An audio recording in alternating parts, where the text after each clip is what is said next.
ជំរាបសួរប៉ាម៉ាក់ទាំងអស់គ្នាខ្ញុំចង់និយាយពីបញ្ហាដែលអាណាព្យាបាលខ្លះគឺគាត់ចង់ឲ្យកូនគាត់រៀនផ្លោះថ្នាក់ដូចជា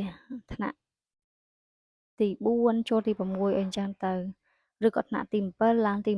9ការផ្លោះថ្នាក់ឬក៏ពេលខ្លះកូននៅរៀនតាមមន្ទីរសិក្សាអាយុកូនកំពុងរៀនតាមមន្ទីរសិក្សាប៉ាម៉ាក់បានឲ្យកូនចូលរៀនទី1សម្រាប់បញ្ហានេះគឺប៉ាម៉ាក់ត្រូវស្វែងយល់ពីកូនតើកូនយើងឆ្លាតដែរអត់ខ្ញុំមិនបដិសេធទេសម្រាប់ការផ្លាស់ព្រោះការពីចំនួនខ្ញុំឬក៏ពីចំនួនណាមកការផ្លាស់ថ្នាក់រៀនឲ្យកូនគឺតែងតែមានដូចជាមិត្តភ័ក្តិខ្ញុំជាដើមដែលគេរៀនចំនួនខ្ញុំគឺគេមានអាយុតិចជាងខ្ញុំដល់ទៅ2ឆ្នាំប៉ុន្តែគេរៀនឆ្លាតជាងខ្ញុំរហូតដល់គេរៀនបានចេញទៅក្រៅប្រទេសជាច្រើនអ្នកទៀតផងដល់ពេលខ្ញុំគឺខ្ញុំរៀនធម្មតាដោយសារខ្ញុំរៀនមិនជាពូកែទេមធ្យមធម្មតាប៉ុន្តែខ្ញុំចង់និយាយថាបើសិនជាកូនរបស់អ្នកទាំងអស់គ្នាគាត់រៀនឆ្លាតហើយមើលទៅពូកែហើយយើងអាចសួរនាំពីគ្រូដែលបានបង្រៀនគាត់ដោយផ្ទាល់នោះទៅបើសិនជា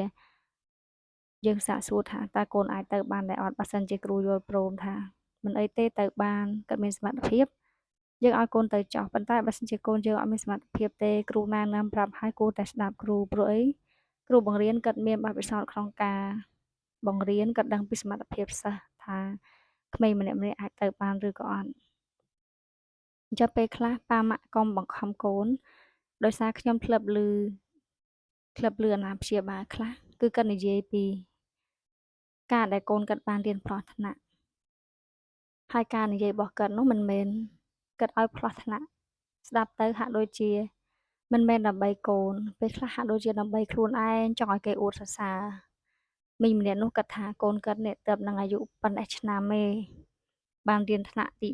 3មីងម្នាក់ទៀតគាត់អួតថាកូនគាត់នេះទើបនឹងប៉ុណ្ណេះឆ្នាំហើយគាត់បញ្ជាក់ប្រាប់ថាទើបនឹងបានដូចថា9ឆ្នាំ3ខែទេតែរៀនថ្នាក់បានថ្នាក់ធំចេះទៅហើយអ៊ីម្នាក់ទៀតនោះក៏គាត់តវ៉ាថាគាត់និយាយតគ្នាថាកូនគាត់ក៏ទើបនឹងប៉ុណ្ណេះខែទេទើបបានគ្រប់10ឆ្នាំពេញតែបានរៀនថ្នាក់ប៉ុណ្ណេះអញ្ចឹងទៅតាមរយៈការស្ដាប់នេះគឺខ្ញុំធ្លាប់ស្ដាប់ដោយផ្ទាល់កាលនោះខ្ញុំមិនទាន់ខ្លាចជាគ្រូបង្រៀនទេតាមពិតទៅការនិយាយរបស់គាត់ដែលគាត់អួតសរសើរពីកូនថាកូនបានរៀនថ្នាក់ប៉ុណ្ណេះទើបនឹងអាយុប៉ុណ្ណេះហើយគាត់បញ្ជាក់ប្រាប់ខែរហូតដល់ប្រាប់ទាំងថ្ងៃដូចជាឧទាហរណ៍ថា5ឆ្នាំ4ខែ2ថ្ងៃអីចឹងទៅគឺគាត់ចង់អួតប្រជែងគ្នាពេលខ្លះគឺអាណាព្យាបាលមួយចំនួនគឺគាត់ចង់បានមុខមាត់ដោយខ្លួនឯងចង់ឲ្យគេអួតសរសើរថាកូនគាត់នេះអាយុក្មេងតែរៀនបានថ្នាក់ធំខ្ញុំនិយាយតែមួយចំនួនទេណាតែអ្នកខ្លះអត់ទេគឺគេគិតពីអនាគតរបស់កូនហើយប៉ាម៉ាក់ក៏គួរគិតពីអនាគតរបស់កូនដែរកុំដោយសារតែចង់ឲ្យគេអួតសរសើរហើយក៏ឲ្យកូនរៀនផ្លោះថ្នាក់បើកូនយើងសមត្ថភាពត្រឹមតែមធ្យមឬបង្គួរតែបើសិនជាកូនមានសមត្ថភាពល្អហើយឲ្យកូនទៅចោះខ្ញុំមិនគិតមិនខៀងអីទេព្រោះពេលខ្លះក្មេងគឺគាត់មានសមត្ថភាពប៉ាកែមែនគាត់ទៅតែ4ឆ្នាំឬ5ឆ្នាំទេប៉ុន្តែគាត់អាចរៀនថ្នាក់ទី1បានហើយចាំប៉ាម៉ាក់គួរពិចារណាដោយខ្លួនឯងចោះអរគុណ